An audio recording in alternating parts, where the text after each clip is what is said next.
Good morning, students. Today we are discussing modern methods of performance appraisal. Firstly, assessment center. Assessment center is an appraisal technique which is used when the employees are considered for promotion to higher post. Then what is an assessment center? It is a central location where a group of employees come together and work on an assignment basis for 2 or 3 days.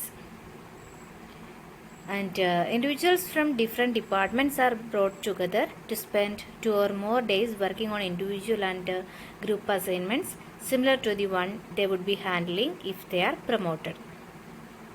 Okay, so assessment centre എന്ന് പറയുന്നത് ഒരു modern ടെക്നിക്കാണ്. Performance അപ്രൈസലിന് വേണ്ടിയിട്ട് ഇപ്പോൾ organisations ഉപയോഗിക്കുന്ന ഒരു പുതിയൊരു ടെക്നിക്കാണ്, അല്ലെങ്കിൽ ഒരു ലേറ്റസ്റ്റ് ടെക്നിക്കാണ് അസസ്മെൻറ്റ് സെൻറ്റർ എന്ന് പറയുന്നത്. ദാറ്റ് ഈസ് ഒരു സെൻട്രൽ ലൊക്കേഷനിൽ ഒരു കൂട്ടം എംപ്ലോയീസിനെ ഒരുമിച്ച് കൊണ്ടുവരികയാണ്. അവരെ ഒരുമിച്ച് കളക്ട് ചെയ്തിട്ട് അവർക്ക് അസൈൻമെൻറ്റ് ബേസിസിൽ അവർക്ക് വർക്ക് അസൈൻ ചെയ്ത് കൊടുക്കുകയാണ്. അത് ഒരു പക്ഷേ 2 or 3 അങ്ങനെ കുറച്ച് ദിവസത്തേക്ക് നീളുന്ന ഒരു വർക്ക് അവർക്ക് ഗ്രൂപ്പായിട്ടോ അതല്ലെങ്കിൽ ഇൻഡിവിജ്വൽ ബേസിലോ ഒക്കെ അസൈൻ ചെയ്ത് കൊടുക്കുന്നു. അപ്പോൾ ഈ ഒരു അസസ്മെൻറ്റ് സെൻറ്ററിലേക്ക് അല്ലെങ്കിൽ ഈ പറയുന്ന സെൻട്രൽ ലൊക്കേഷനിലേക്ക് പല ഡിപ്പാർട്ട്മെൻറ്റുകളിൽ നിന്നും എംപ്ലോയീസിനെ എന്ത് ചെയ്യുന്നു കൊണ്ടുവരുന്നുണ്ട്. അതായത് ഇപ്പോൾ മാർക്കറ്റിംഗ് ഡിപ്പാർട്ട്മെൻറ്റിൽ നിന്ന് പ്രൊമോഷന് കൺസിഡർ ചെയ്യുന്ന എംപ്ലോയീസിനെയാണ് അസസ്മെൻറ്റ് സെൻറ്ററിലേക്ക് കൊണ്ടുവരിക എന്ന് പറഞ്ഞു.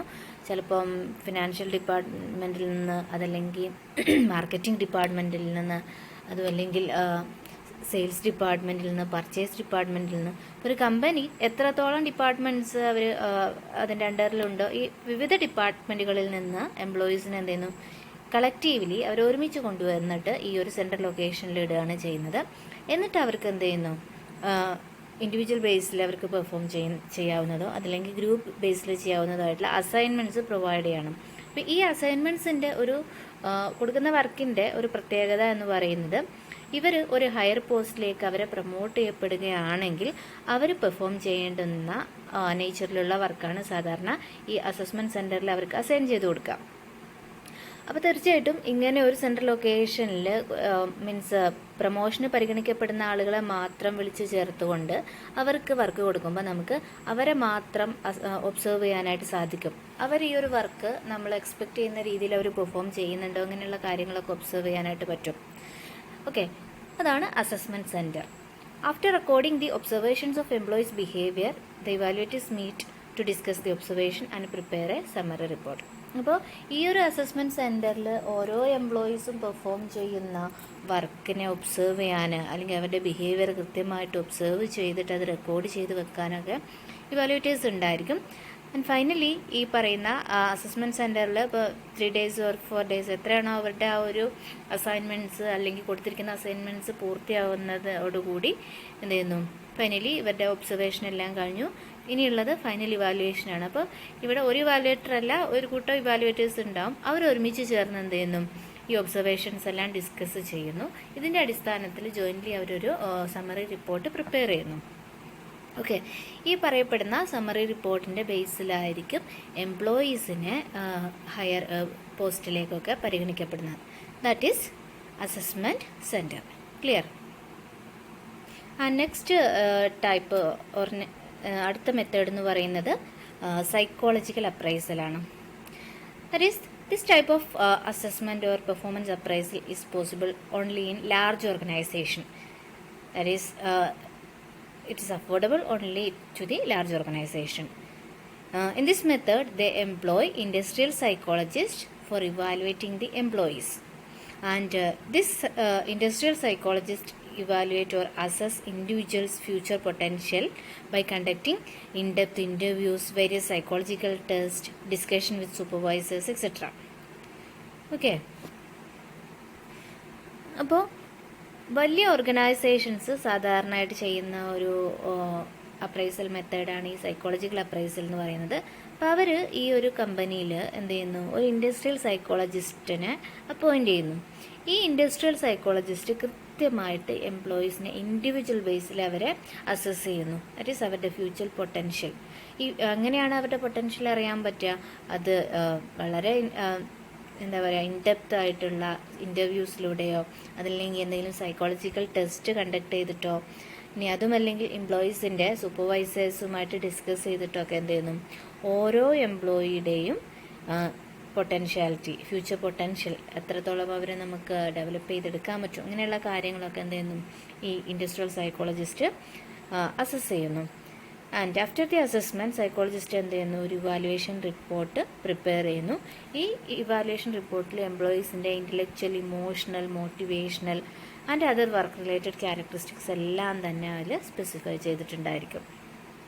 ഓക്കെ, അപ്പോൾ ഇതിൽ നിന്നും പൊട്ടൻഷ്യാലിറ്റി എത്രയാണെന്ന് മനസ്സിലാക്കി കഴിഞ്ഞാൽ നമുക്ക് അവരുടെ ഫ്യൂച്ചർ പെർഫോമൻസ് ഏത് ലെവൽ വരെ പോകുമെന്ന് അസസ് ചെയ്യാനായിട്ട് സാധിക്കുകയുള്ളൂ. അപ്പോൾ അത്തരത്തിലുള്ള ഒരു അപ്രൈസലാണ് സൈക്കോളജിക്കൽ അപ്രൈസൽ. സോ ശ്രദ്ധിക്കേണ്ട കാര്യം ഇത്രയാണ്, ഈ ഒരു അസസ്മെൻറ്റിലൂടെ intellectual, emotional, motivational and other work related characteristics are evaluated by the industrial psychologist. That is psychological appraisal. Clear? And next type is management by objectives. It's already learned in business management. Okay, and the concept of management by objectives was developed by Peter F. Drucker. നിങ്ങൾക്ക് അറിയാവുന്നതാണ്. It's a process whereby the superiors and subordinates of an organization jointly identify its common goals and define each individual's major area of responsibility in terms of result expected of him and use these measures for assessing the contribution of its members. Okay, അതായത് Peter F Trekker കൊണ്ടുവന്നിട്ടുള്ള ഒരു മെത്തേഡാണ് management by objective എന്ന് പറയുന്നത്. ഇതിനകത്ത് അല്ലെങ്കിൽ ഈ ഒരു മെത്തേഡിൽ സുപ്പീരിയേഴ്സും സബോർഡിനേറ്റ്സും ജോയിൻ്റ്ലി എന്ത് ചെയ്യുന്നു, ദ ഡിസ്കസ്, അല്ലെങ്കിൽ ഈ ഒരു ഗോൾസ് സെറ്റ് ചെയ്യുന്നതും അവർ ഒരുമിച്ച് തന്നെയാണ്. അതിനുശേഷം അച്ചീവ് ചെയ്യേണ്ടത് എന്തെല്ലാമാണോ അതിനുശേഷം എന്ത് ചെയ്യുന്നു, whether the after performance the jointly discuss whether the subordinates is achieve the objectives or not. Okay, അങ്ങനെ സുപ്പീരിയേഴ്സും സബോർഡിനേറ്റ്സും ഒരുമിച്ചിരുന്നിട്ട് എന്ത് ചെയ്യുന്നു, ഈ പറയുന്ന പെർഫോമൻസ് മെഷർ ചെയ്യുന്നു. അപ്പോൾ നമ്മൾ നേരത്തെ പറഞ്ഞിട്ടുള്ള ഗോൾസ് ഓൾറെഡി സെറ്റ് ചെയ്തിട്ടാണ് പെർഫോമൻസ് വരുന്നത്. അപ്പോൾ അവിടെ ഡീവിയേഷൻസ് ഉണ്ടെങ്കിൽ നമുക്കത് ഐഡൻറ്റിഫൈ ചെയ്യാനായിട്ട് സാധിക്കും. അതുപോലെ തന്നെ to identify the reasons for the deviations, അതിനുള്ള കാരണങ്ങൾ എന്തൊക്കെയാണെന്ന് നമുക്ക് ഐഡൻറ്റിഫൈ ചെയ്യാനായിട്ട് സാധിക്കും. ഈ കാരണങ്ങൾ കണ്ടെത്തി കഴിഞ്ഞാൽ പിന്നെ എന്താണ്, ഈ ഒരു ഡീവിയേഷൻ റിസോൾവ് ചെയ്യാന്നുള്ളതാണ് അല്ലേ. അപ്പോൾ take action to solve the remaining problems among the employees. Clear ആണോ? അപ്പം മാനേജ്മെൻറ്റ് ബൈ ഒബ്ജക്റ്റീവ്സ് എന്ന് പറയുന്നത് ഒരു ജോയിൻ്റ് എഫേർട്ടാണ്. സുപ്പീരിയേഴ്സും സബോർഡിനേറ്റ്സും ജോയിൻ്റ്ലി അവരുടെ കോമൺ ഒബ്ജക്റ്റീവ്സ് അല്ലെങ്കിൽ കോമൺ ഗോൾസ് എന്താണെന്ന് നേരത്തെ തന്നെ ഐഡൻറ്റിഫൈ ചെയ്യുന്നു അല്ലെങ്കിൽ അത് ഡിഫൈൻ ചെയ്യുന്നു. ഇനി അതിനുശേഷം എന്ത് ചെയ്യുന്നു, ഓരോരുത്തരും ചെയ്യേണ്ടുന്ന റെസ്പോൺസിബിലിറ്റി, ഇൻഡിവിജ്വൽസിൻ്റെ ഏരിയ ഓഫ് റെസ്പോൺസിബിലിറ്റി അവിടെ എന്ത് ചെയ്യുന്നു, ഓൾറെഡി നേരത്തെ തന്നെ ഡിസ്കസ് ചെയ്തിട്ട് മാറ്റി വെക്കുന്നു. That is each employee is known what is expected of him, എന്താണ് നമ്മൾ പെർഫോം ചെയ്യേണ്ടത് എന്താണെന്നുള്ളത് ഓരോ എംപ്ലോയിക്കും അറിയാം. And finally after the performance സുപ്പീരിയേഴ്സും അതുപോലെ തന്നെ സബോർഡിനേറ്റ്സും ഒരുമിച്ചിരുന്നിട്ടാണ് ഡിസ്കസ് ചെയ്യുന്നത് പെർഫോമൻസ് എങ്ങനെ ഉണ്ടായിരുന്നു, എന്തെല്ലാം ഡീവിയേഷൻസ് ഉണ്ടോ, എന്തുകൊണ്ട് ഡീവിയേഷൻസ് വന്നു, അതെങ്ങനെ ഓവർകം ചെയ്യാം, ഇങ്ങനെയുള്ള കാര്യങ്ങളെല്ലാം തന്നെ സുപ്പീരിയേഴ്സും സബോർഡിനേറ്റ്സും കൂടി ഡിസ്കസ് ചെയ്യുന്നു. That is management by objectives. Okay, MBA MBO is a management model that aims to improve the performance of an organization by clearly defining the objectives that are agreed by both the management and the employees. അപ്പോൾ ഇതൊരു best management മോഡലാണ്. എംപ്ലോയീസിൻ്റെ performance വ്യക്തമായിട്ട് മുൻകൂട്ടി define ചെയ്തതിന് ശേഷം ഈ objectives മാനേജ്മെൻറ്റിനും അതുപോലെ തന്നെ എംപ്ലോയീസിനും അംഗീകരിക്കാവുന്ന ഒരു ടേംസിൽ അത് മുന്നോട്ട് കൊണ്ടുപോവുകയും അങ്ങനെ പെർഫോമൻസിൻ്റെ ഒരു ഇവാലുവേഷനും കൂടി പോസിബിൾ ആയിട്ടുള്ള ഒരു മാനേജ്മെൻറ്റ് മോഡലാണ് management by objectives. Okay, and next method is human resource accounting method. Human resource accounting it deals with cost and the contribution of human resources to the organisation. Accounting എന്ന് പറഞ്ഞാൽ നമുക്കറിയാം monetary related aspects ആണ് നമ്മൾ അക്കൗണ്ടിങ്ങിൽ സാധാരണയായിട്ട് record ചെയ്യുന്നത് അല്ലേ. അപ്പോൾ human resource അക്കൗണ്ടിങ്ങിൽ നമ്മൾ എന്താണ് ഡീൽ ചെയ്യുന്നത് വെച്ചാൽ ഒരു ഓർഗനൈസേഷനിലെ ഹ്യൂമൻ റിസോഴ്സുമായി റിലേറ്റ് ചെയ്തിട്ടുള്ള കോസ്റ്റും അതുപോലെ തന്നെ അവരുടെ കോൺട്രിബ്യൂഷൻസുമാണ് നമ്മൾ HR അക്കൗണ്ടിങ്ങിൽ അഥവാ ഹ്യൂമൻ റിസോഴ്സ് അക്കൗണ്ടിങ്ങിൽ ഡീൽ ചെയ്യുന്നത്. ഇപ്പോൾ കോസ്റ്റ് ഓഫ് ദി എംപ്ലോയീസ് എന്ന് പറഞ്ഞാൽ അതിനകത്ത് എന്തൊക്കെയാണ് പെടുന്നത്? Cost includes cost of recruitment, selection, induction, placement, training, wages and benefits. ഇതെല്ലാം ഉൾപ്പെടുന്നതാണ് കോസ്റ്റ് ഓഫ് എംപ്ലോയീസ് എന്ന് പറയുന്നത്. അതായത് ഒരു എംപ്ലോയീനെ റിക്രൂട്ട് ചെയ്ത് ഓർഗനൈസേഷനിലേക്ക് സെലക്ട് ചെയ്ത് അവർക്ക് ട്രെയിനിങ്ങും മറ്റു കാര്യങ്ങളൊക്കെ കൊടുത്ത് പ്ലേസ്മെൻറ്റൊക്കെ കൊടുത്തു. അതിൻ്റെ അവരുടെ കോമ്പൻസേഷനും മറ്റു ബെനിഫിറ്റ്സും ഇതെല്ലാം തന്നെ എംപ്ലോയറെ സംബന്ധിച്ചിടത്തോളം എന്താണ്? കോസ്റ്റാണ് അല്ലേ. ഇനി എംപ്ലോയിയുടെ കോൺട്രിബ്യൂഷൻ എന്ന് പറഞ്ഞാൽ എന്താണ്? That is the money value of employees labour productivity. In return ഒരു എംപ്ലോയി ഓർഗനൈസേഷന് ഈ കൊടുക്കുന്ന കോസ്റ്റിന് പകരം തിരിച്ചു കൊടുക്കുന്നത് എന്താണ്? അവരുടെ പെർഫോമൻസ് അല്ലെങ്കിൽ അവരുടെ ഒരു പ്രൊഡക്ടിവിറ്റിയാണ്. അപ്പോൾ ഈ എംപ്ലോയീസിൻ്റെ അഥവാ ലേബർ പ്രൊഡക്ടിവിറ്റിയുടെ ഒരു മണി ടേംസിലുള്ള ഒരു കോൺട്രിബ്യൂഷനെയാണ് അതിനെയാണ് നമ്മൾ എന്തെന്ന് പറയുന്നത്? കോൺട്രിബ്യൂഷൻ അഥവാ റിട്ടേൺ ആയിട്ട് നമ്മൾ പറയുന്നത്. ഓക്കെ.